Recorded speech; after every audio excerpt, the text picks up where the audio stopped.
Welcome to Samba Samba. Enjoy the video. You start now, remove leftover keema and seal it for disposal or refrigeration. Rinse the pan and utensils under hot running water to loosen fat and residue. This reduces the concentrated smell. Once done, blot the visible oil with paper towels. Don't wipe, blot, and throw those away immediately to avoid recontamination.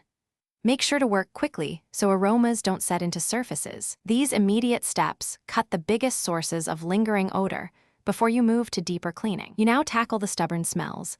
Fill the sink or basin with very hot water and add dish soap, then soak for 15-30 minutes to dissolve grease. After soaking, spray a 1-to-1 vinegar and water mix. The acid neutralizes amines that cause meat odor, so scrub gently with a soft brush.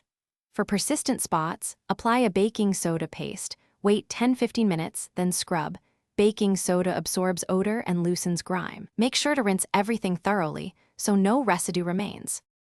You finish by drying and neutralizing. Air dry cookware outdoors or in a well-ventilated area so trapped aromas dissipate. Once dry, simmer citrus peels in water for 10-20 minutes on low. The steam lifts and masks residual odors while adding fresh scent.